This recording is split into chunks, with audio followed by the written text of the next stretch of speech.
Hello everyone, my name is Shivanshu Gupta and today we are going to discuss how to create Python program or the statements of Python program. Okay, we have already discussed Python program का जो code structure है उसको हम discuss कर चुके हैं, उसको एक बार फिर से रिकॉल करेंगे। वो हमारा क्या है, अगर हमें कोई भी प्रोग्राम बनाना है, because Python is a programming language and all the what programming language is, इसके बारे में मैं वीडियो ऑलरेडी डाल चुका हूँ, आप देख सकते हो। अब पाइथन एक प्रोग्रामिंग लैंग्वेज है, उसमें हम प्रोग्राम बनाते हैं। अब किसी भी प्रोग्राम को बनाने के लिए हमें 3 इंस्ट्रक्शन की जरूरत पड़ती है। पहला हमारा क्या है, पहला है हमारा प्रोग्राम में इनपुट स्टेटमेंट, कि हमें प्रोग्राम में क्या इनपुट प्रोवाइड करना है। देन उसके बाद हमारा क्या होगा कि व्हाट द लॉजिक, ठीक है, what logic we are going to apply on this program, and वो हमारी लॉजिकल स्टेटमेंट हो गई। और देन उसके बाद हमारा क्या होगा, आउटपुट होगा। इसको हम लास्ट जो हमारा वीडियो था उसमें हम डिस्कस कर चुके थे कि आउटपुट में हमारा आउटपुट स्टेटमेंट क्या होती है, इनपुट स्टेटमेंट क्या होती है, लॉजिकल स्टेटमेंट क्या होती है। अब इन्हीं तीनों स्टेटमेंट्स को पाइथन प्रोग्राम में कैसे हम लिखते हैं, तो उससे रिलेटेड हम डिफरेंट प्रोग्राम्स को देखेंगे और उन्हीं प्रोग्राम्स की हेल्प से हम क्या करेंगे, पाइथन प्रोग्रामिंग को और एक्सप्लोर करेंगे और देखेंगे कि डिफरेंट पाइथन प्रोग्राम्स किस तरीके से हमारे बनाए जाएंगे। Okay okay, so we are going to discuss Python instructions. Okay, so ये हमारा पाइथन का यहाँ पर पहला प्रोग्राम होगा। ठीक है, ऑलरेडी मैं आपको आप देखोगे कि पाइथन का जो लैब प्लेलिस्ट है, लैब प्रोग्रामिंग प्लेलिस्ट है, उसमें मैंने बहुत सारे पाइथन के कोड जो मोबाइल पर रन करा के दिखाए वो डाल रखे हैं। आप वहां से भी इंस्ट्रक्शंस देख सकते हो, लेकिन एक पूरा एक्सप्लेनेशन के फॉर्म में कि हाँ क्या पाइथन में कौन सी लाइन क्या वर्क कर रही है, किस किस तरीके से क्या होगा, वो हमारा जो हमारा थियोरेटिकल जो प्लेलिस्ट है पाइथन कोड की प्रोग्रामिंग की, उसमें आपको डिफरेंट प्रोग्राम्स एंड फिर अलग अलग जो टॉपिक्स हैं पाइथन पे वो सब आपको 1 बाय 1 मिल जाएंगे। ओके, सो यहाँ पर हम देखेंगे कि अगर पाइथन का हमें कोई भी प्रोग्राम बनाना है तो फर्स्ट ऑफ ऑल हमें क्या करना होगा, हमें बेसिक सा कॉन्सेप्ट है कि हमें सबसे पहले अपना एक आइडियली हमारा सॉफ्टवेयर जो होगा उसको ओपन करना होगा जिसपे हम पाइथन प्रोग्राम को बनाते हैं। ठीक है, तो आपने क्या किया, अपना सॉफ्टवेयर ओपन कर लिया। अब जो भी आप सॉफ्टवेयर यूज कर रहे हो, जैसे फॉर एग्जांपल अगर आप लैपटॉप पे बना रहे हो तो आप पाइथन आइडियली यूज कर सकते हो। और डिफरेंट कौन कौन से आईडीएलई मतलब means integrated development learning environment कौन कौन से होते हैं, वो उस पर मैं कंप्लीट वीडियो बना दूंगा जिससे कि आप क्लियरली समझ जाओ कि कौन कौन से आइडियली एग्जिस्ट करते हैं। ठीक है, सो हम यहाँ पर आप कोई भी आइडियली यूज करो, ठीक है, नहीं तो आप ऑनलाइन भी बना सकते हो पाइथन के प्रोग्राम को, not to worry. Okay, so program क्या होगा हमारा, अगर for example we want to add 2 numbers, ठीक है, तो 2 नंबर्स के एडिशन का प्रोग्राम हम देख रहे हैं। ठीक है, adding 2 numbers, okay, program of adding 2 numbers. Okay, अगर 2 नंबर हमें ऐड करने हैं, ठीक है, तो उन 2 नंबर्स को ऐड करने का प्रोग्राम हम कैसे बनाएंगे, तो उसके लिए आपको क्या चाहिए, अगर 2 नंबर्स आपको ऐड करने हैं तो सिंपल सी बात है, हमें क्या चाहिए, नंबर 1 हमें 2 नंबर्स चाहिए ए एंड बी, 2 नंबर्स ए और बी चाहिए होंगे, और फिर ऐड करना है मतलब आपको प्लस करना होगा और उसके रिजल्ट को आपको क्या करना होगा, डिस्प्ले करना होगा। दैट मीन्स कि जब आपने प्रोग्राम को यहाँ पर जो भी प्रोग्राम आपको टास्क दिया गया, आपको जो टास्क परफॉर्म करना है उसके लिए आपने जो अपनी थिंकिंग करी, जो सोचा, अगर इसी को आप स्टेप बाय स्टेप लिख दो तो इसी को क्या बोलते हैं, इसी को बोलते हैं एल्गोरिथम का होता है, एल्गोरिथम का मतलब हो गया हमारा कि logical step of a program. Okay, means program के logical step, that means if you want to add 2 numbers, that means you need 2 numbers first and then the whatever operation you want to perform on those number, the operation and then the output value। ठीक है, कि आप कैसे उसको display करोगे, तो इसको step by step लिखते तो एल्गोरिथम हो जाएगा। और इसी को अगर डायग्राम के फॉर्म में रिप्रेजेंट करते हैं, like first of all we are considering 2 numbers, start किया, देन 2 नंबर कंसीडर किए, देन उसको हमने a प्लस बी करके ऐड कर दिया। ओके, आपका अलग प्रोसेस बॉक्स में, एंड देन हमने क्या किया, उसको डिस्प्ले कर दिया डिस्प्ले बॉक्स के अंदर, एंड देन हमने क्या किया, प्रोग्राम को स्टॉप कर दिया। तो ये हमारा क्या हो जाएगा, फ्लो चार्ट हो जाएगा। ठीक है, तो फ्लो चार्ट हो गया और एल्गोरिथम हमारा हो गया। ठीक है, तो इस तरीके से ये लॉजिकल स्टेप ऑफ प्रोग्राम होते हैं। नाउ प्रोग्राम्स को लिखेंगे कैसे, कैसे इंस्ट्रक्शन लिखेंगे प्रोग्राम की, इसे हम देख लेते हैं। ठीक है, अब ये जो मैं एक प्रोग्राम बता रहा हूं यहाँ पर, इसके बाद में जो प्रोग्राम्स हमारे होंगे, ठीक है, उसी के थ्रू मैं बताऊंगा कि पाइथन में और हमें किन किन चीजों की रिक्वायरमेंट है, वो चीजें हमें क्यों चाहिए। Okay, like for example adding 2 numbers, अब 2 नंबर हमें ऐड करने हैं, तो हमने a is equal to what, आपने पहले सॉफ्टवेयर ओपन कर लिया, like for example this is a square box, ये जो स्क्वायर बॉक्स हमारा है, I am considering that this is a page, this is our page या दिस इज आवर एडिटर। ठीक है, जिसपे हम लोग अपना वर्क करेंगे, जिसपे हम लोग कोड बनाएंगे। ठीक है, और पाइथन आइडियली के अंदर हमारा इसको बोलते हैं स्क्रिप्ट मोड। क्या बोलते हैं इसको, स्क्रिप्ट मोड का मतलब हो गया we are able to save, we are able to create program, we are able to compile and we are able to save our program. Okay, it's called script mode. And another mode is what, interactive mode, जिसमें हम programme बनाते हैं, run कराते हैं, लेकिन हम जैसे ही system को शट डाउन करते हैं हमारा प्रोग्राम सेव नहीं हो पाता और हमें फिर से पूरा डेटा अलग दोबारा से लाना पड़ता है। तो वो इंटरैक्टिव मोड हो गई। तो स्क्रिप्ट मोड हमने ओपन कर लिया। इसमें हमने क्या किया, A is equal to INT inside a bracket input, INT inside a bracket input. अब मैसेज हम देंगे एंटर फर्स्ट नंबर। अब लाइक यहां पर देखिए, यहां पर जो हम एंटर फर्स्ट नंबर मैसेज देंगे तो यहां पर हमारे पास स्पेस कम है, मैं नीचे दे रहा हूं एंटर फर्स्ट नंबर। ये हमने मैसेज दिया। अब हमने ये वाला ब्रैकेट बंद किया और दूसरा इनपुट वाला ब्रैकेट बंद किया। यहां पर हमने लिखा INT input enter first number, this is first statement. इस स्टेटमेंट को देने पर ए में हमारे रन टाइम में क्या होगा, नंबर मिल जाएगा। देन हम क्या करते हैं, B is equal to INT again input enter second number. और ये मैसेज जब हम देते हैं तो हमें क्या होगा, बी में नंबर मिल जाएगा। Then C is equal to what, A plus B हमने फॉर्मूला लगाया। एंड आंसर को डिस्प्ले करने के लिए we are using print statement, print. और प्रिंट के अंदर क्या दिया, कोई मैसेज आप दे दो, सम इज, आपने मैसेज दिया सम इज डबल कोट्स के अंदर कॉमा, सी को आपने डिस्प्ले कर दिया। So this is the Python programme of creating two numbers. Okay, अब यहां पर स्टेप बाय स्टेप प्रोग्राम को समझ लेते हैं क्या है हमारा प्रोग्राम। ओके, देखिए सबसे पहले आपने लिखा ए, तो ए हमारा एक वेरिएबल है, ठीक है। अब यहां पर आपने, अगर हम देखिए यहां पर हमने प्रोग्राम में दो नंबर्स के एडिशन के लिए हमने डायरेक्ट नंबर नहीं लिया है। हमने क्या किया, हमने रन टाइम पे, मींस कि दो तरीके के कोड होते हैं। एक कोड क्या होता है कि आप डायरेक्ट वेरिएबल्स में वैल्यू ले लो, ठीक है। जैसे फॉर एग्जांपल अगर हमें दो नंबर ऐड करने थे तो मैं a इज इक्वल टू 2 ले लेता, b इज इक्वल टू 4 ले लेता और c is equal to a plus B formula लगा देता। 2 + 4 ऐड हो जाता हमारा और हमें आंसर मिल जाता। बट वो प्रोग्राम क्या होता है कि उसमें वैल्यू फिक्स होती कि a की वैल्यू क्या है, b की क्या है। लेकिन यहां पर जो कोड लिखा है दैट मींस जब आप इसको रन कराओगे, तो रन कराने में जो आपका इंटरैक्टिव मोड है उसमें जब रन कराओगे, आपका जब इसमें रन कराओगे आप इस कोड को, ठीक है, तो रन कराने पर हमें क्या मिलेगा, रन कराने का मतलब होता है ये हमने जो कोड दिया है that means whatever input we have given to a program, तो रन करने का मतलब इसको वो प्रोसेस करेगा।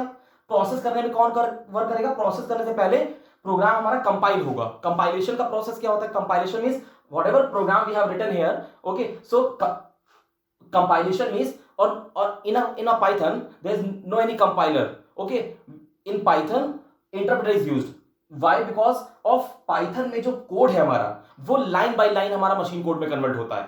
This are difference between compiler and interpreter, because of this a program is in high level language, means English में code लिखा हुआ है, English language is unable to understand by the computer, okay, so how can this program is understandable by the computer, so for it we have to convert it into the programming into a binary language, okay, and for converting a high level language into a binary language we need a translator, and there are two translators, compiler and interpreter, and Python uses interpreter.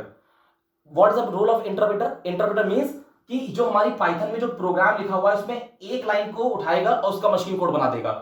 अगर कोई error होगी तो हमें represent कर देगा कि भाई error इसमें है, आप एरर रिजॉल्व करोगे, अगेन उसको कंपाइल करेगा, और कोई एरर होगी तो फिर दिखाएगा। इसको बोलते हैं इंटरप्रेटर।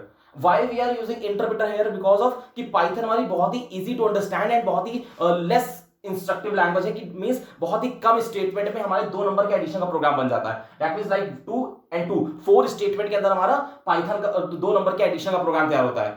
इवन तो आप सी लैंग्वेज ले लो, आप C++ ले लो, आप जावा ले लो, आप ये जो लैंग्वेजेस लोगे तो उसमें किसी में भी मिनिमम 4 लाइंस में आपका दो नंबर के एडिशन का प्रोग्राम नहीं बनेगा, वो आपका मोर देन 4 लाइंस जाएगा प्रोग्राम। तो इसीलिए पाइथन लैंग्वेज जो है बहुत ही सिंपल और बहुत ही कम लाइंस के कोड को यूज करती है। सो इसीलिए यहां पर अगर लाइन कम है तो एक एक लाइन को चेक करना आसान रहेगा, लेकिन अगर लाइंस बहुत ज्यादा होंगी, ब्लॉक ऑफ, तो वहां पर इंटरप्रेटर वहां पर आपका कंपाइलर वर्क करेगा। कंपाइलर क्या करता है, पूरे कोड को एक साथ उठाता है और मशीन कोड में कन्वर्ट कर देता है। कंपाइलर क्या करता है, इंटरप्रेटर मतलब कि एक लाइन उठाएगा मशीन कोड बनाएगा, दूसरी लाइन उठाएगा मशीन कोड बनाएगा। जब सारा मशीन कोड तैयार हो जाएगा बिना किसी एरर के, तब आप कोड को क्या रन करा पाओगे। और रन कराने का मतलब है जो आपने कोड लिखा है उसको समझेगा, उसके अकॉर्डिंग, जैसे आपने कहा एंटर फर्स्ट नंबर, तो वो आपको मैसेज देगा, क्या आपको रन टाइम में मैसेज देगा एंटर फर्स्ट नंबर, मींस आपको कह रहा है वो कि आप नंबर एंटर करिए, और यहां पर कर्सर ब्लिंक करेगा।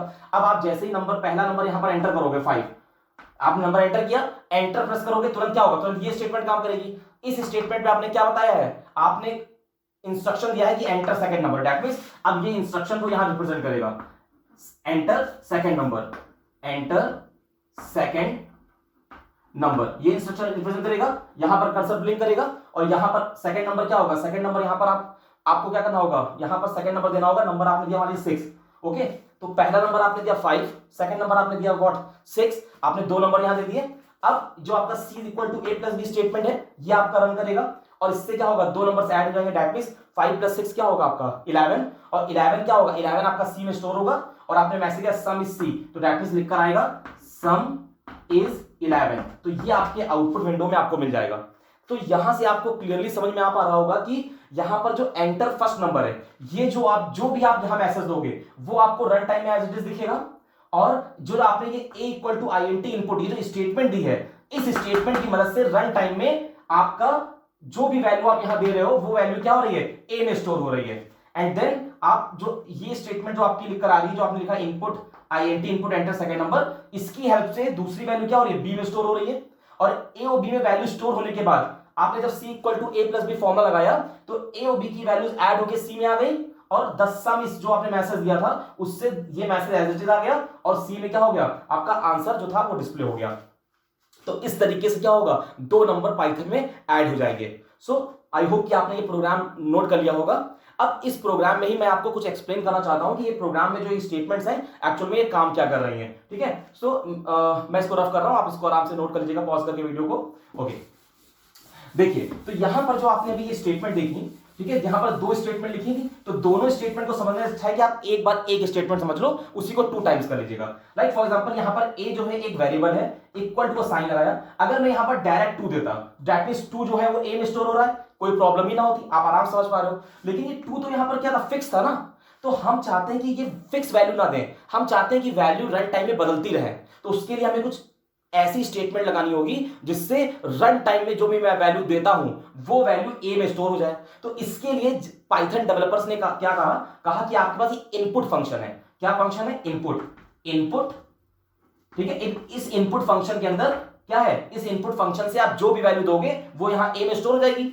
लेकिन जो इनपुट फंक्शन है ये किसी भी वैल्यू को स्ट्रिंग फॉर्मेट में लेता है, दैट मींस ये नंबर्स के फॉर्म में डील नहीं करता। जैसे आपका नेम है, तो नेम आपका एक स्ट्रिंग है, ठीक है। जैसे स्ट्रिंग क्या होता है, आगे आने वाले समय में आपको बताऊंगा, डिफरेंट टाइप का डेटा होता है, इसीलिए तो डेटा टाइप बने आपके कि भाई अभी आप इंटीजर में डील कर रहे हो, मतलब 2 3 ऐड करोगे, फिर पॉइंट वाले नंबर ऐड करोगे, फिर कलेक्शन ऑफ नंबर ऐड करोगे, फिर नेम्स को वर्क करोगे, तो ये सब अलग अलग टाइप के डेटा पे वर्क होगा प्रोग्राम के अंदर, ओके। तो इनपुट का मतलब है आप रन टाइम में कुछ इनपुट करा लो, जो वैल्यू इनपुट कराओगे वो a में स्टोर होगी। इनपुट फंक्शन क्या करता है, डेटा को स्ट्रिंग फॉर्मेट में कंटेन करता है। स्ट्रिंग फॉर्मेट का मतलब क्या हो गया, स्ट्रिंग फॉर्मेट अभी आप ऐसे समझो कि अगर कोई डेटा स्ट्रिंग में है, मींस डबल कोट्स में रहेगा, उसमें अगर किसी डेटा को आप ऐड करते हो, ठीक है, जैसे आपने कहा यहां पर डेटा आपका 2 है, उसमें आपने स्ट्रिंग फॉर्मेट का 2 ऐड किया, तो 2 + 2 क्या होगा 22। कहते नहीं 1 और 1 11 होते हैं, तो 1 और 11 तभी होंगे कंप्यूटर की लैंग्वेज में जब 1 and 1 are the string format, ठीक है। अदरवाइज 1 + 1 क्या होगा 2 होंगे हमारे, ठीक है। तो स्ट्रिंग का मतलब हो गया कॉन्कैट हो जाते हैं वैल्यूज को, ठीक है। तो इनपुट फंक्शन डेटा या नंबर जो भी आप दोगे उसको कुछ ऐसे फॉर्मेट में लेता है कि उसमें कैलकुलेशन में वो आपस में साथ में लग जाते हैं बजाय उसके ऐड होने के। तो हम क्या करें, इनपुट फंक्शन में डेटा तो सारा स्ट्रिंग फॉर्मेट में आ रहा है। अब ये क्यों आ रहा है, क्योंकि भाई वो तो डेवलपर्स ने ऐसा दिया है, ठीक है। अब इस इनपुट के अंदर अब आप कह रहे हो यहां पर मैसेज था, तो मैसेज इसलिए था कि अगर मैं केवल इनपुट फंक्शन लिखूंगा और रन टाइम में केवल कर्सर ब्लिंक करेगा, अगला कर्सर ब्लिंक करेगा, आप समझ नहीं पाओगे कर्सर मांग क्या रहा है। तो इसीलिए प्रॉपर मैसेज के फॉर्म में दिया कि भैया आप यहां पर क्या करो, एंटर, जो भी आपने मैसेज देना है, आपने मैसेज दिया डबल कोट्स के अंदर, जो आप मैसेज दोगे वो message as it is display होगा, और उस मैसेज की मदद से हम समझ पाएंगे कि यहां पर हमें नंबर एंटर करना है। तो इनपुट आपने यूज किया, एंटर नंबर, जो भी आपको मैसेज देना वो दिया। अब ये जो फंक्शन है ये रन टाइम में आपको वैल्यू स्टोर कराने के काम में आएगा, लेकिन ये फंक्शन तो वैल्यू स्ट्रिंग फॉर्मेट में देगा और हमें नंबर के फॉर्म में चाहिए। सो इसीलिए इसको पूरे को ब्रैकेट में रखा और इसके पहले हमने लगा दिया INT का मतलब है कि आप रन टाइम में जो भी नंबर दोगे, लाइक फॉर एग्जांपल आपने 5 दिया तो वो तो स्ट्रिंग फॉर्मेट में रहेगा, लेकिन उसके आगे लगा INT मतलब व्हाट, INT मतलब इंटीजर, तो इसके आगे लगा INT, उसको क्या करेगा, उसके टाइप को, ये टाइप कौन सा, ये टाइप आपका स्ट्रिंग है, ये आपका स्ट्रिंग फॉर्मेट में रहेगा, तो यहां पर क्या हो जाएगा, यहां पर इसकी टाइप कास्टिंग हो जाएगी। क्या हो जाएगी, टाइप कास्टिंग का मतलब है ये इंटीजर स्ट्रिंग फॉर्मेट जो है वो इंटीजर में कन्वर्ट हो जाएगा, that's why we are using INT here. अभी आने वाले समय में हम यहाँ पर फ्लोट यूज करेंगे। फ्लोट का मतलब अगर पॉइंट वाला नंबर स्टोर करना है, और जब हम किसी नाम में डील करेंगे, लाइक हेलो स्टोर करना है, आपका इंट्रोडक्शन स्टोर करना है, किसी का एड्रेस स्टोर करना है, तो वहां पर सिर्फ इनपुट यूज करेंगे। तो इस तरीके से डिफरेंट टाइप के डेटा में डील करके हम प्रोग्रामिंग लैंग्वेज को यूज करेंगे और डिफरेंट प्रोग्राम बनाएंगे। तो यहां पर आपका नंबर जो होगा इस फंक्शन से रन टाइम में नंबर आता है स्ट्रिंग फॉर्मेट में, INT उसको इंटीजर में कन्वर्ट करता है। अब इतना कंटेंट जो आ गया रन टाइम में उसको होल्ड कौन करेगा, a इज इक्वल टू जो आपने स्टेटमेंट दी थी, a इज इक्वल टू का मतलब हो गया कि इतना जो कंटेंट बना वो किसमें आ जाएगा, a वेरिएबल में स्टोर हो जाएगा। अगेन अगर आपको यही काम करना है तो b इज इक्वल टू आपने स्टेटमेंट दे दी and then c equal to a plus b, जो लॉजिकल लैंग्वेज थी जो आपका था c equal to a plus b, उससे आपने क्या किया, उससे आपने दो नंबर्स को ऐड किया और with the help of print statement आपने क्या किया, नंबर को डिस्प्ले कर दिया। प्रिंट स्टेटमेंट क्या है, एक आउटपुट स्टेटमेंट है, और वो आउटपुट स्टेटमेंट क्या काम कर रही है आप देखिएगा। प्रिंट स्टेटमेंट कहती है कि मेरे अंदर जो भी लिख दोगे, फॉर एग्जांपल मैं प्रिंट सी लिखता तो आउटपुट में जो भी आंसर सी में होता वो डिस्प्ले हो जाता, ठीक है। तो प्रिंट सी से आपका सी में जो भी वैल्यू होती है वो डिस्प्ले हो जाती। अब आप कह सकते हो सर यहाँ प्रिंट सी करने की क्या जरूरत है, आपका 2 + 5 मान लो करना है आपको, तो सीधे 7 लिख दीजिए। अरे अगर मैं डायरेक्ट 7 लिख दूंगा तो दैट मींस मैं ही लिखे दे रहा हूं डायरेक्ट क्या नंबर क्या सम आ रहा है, तो ये सिस्टम क्या करेगा, तो इसलिए मैंने यहां सी दिया, दैट मींस सी में सिस्टम जो भी कैलकुलेट करके लाए वो यहां डिस्प्ले कर दो। लेकिन अगर मैं केवल सी लिखता तो आउटपुट जैसे 5 + 2 तो सीधे आउटपुट क्या आता 7, मतलब 2 दिया 5 दिया आउटपुट 7। अब आप देखो रन टाइम में जो आउटकम आ रहा है उसको देख के समझ पा रहे हो क्या, कुछ नहीं समझ पा रहे हो कि 2 क्या है, 5 क्या है, 7 क्या है। लेकिन अगर वहीं लिखकर आ रहा है क्या, first number is 2, second number is 5, the some is 2 number is 7, तो प्रॉपर मैसेज अगर है हमारा तो फिर हम इजीली अंडरस्टैंड कर पा रहे हैं आउटकम को देखकर कि किस चीज का प्रोग्राम है, क्या रिजल्ट दे रहा है। तो इसीलिए अगर मान लीजिए आपको क्या आंसर जो है मैसेज क्या देना है, तो प्रिंट के पहले डबल कोट्स के अंदर वो मैसेज दो जिसको आपको लिखना है एज इट इज आउटपुट में, देन कॉमा करके वो वेरिएबल लिखिए जिसमें आंसर स्टोर है आपका। तो इस तरीके से प्रिंट स्टेटमेंट हमारी यूज होकर दो नंबर्स का सम डिस्प्ले कर लेंगे। फिर हम नेक्स्ट वीडियो में आगे और प्रोग्राम देखेंगे और देखेंगे कि डिफरेंट प्रोग्राम के अंदर टोकन्स क्या होते हैं एंड प्रोग्रामिंग को हम आगे बढ़ाएंगे। Thank you so much, take care.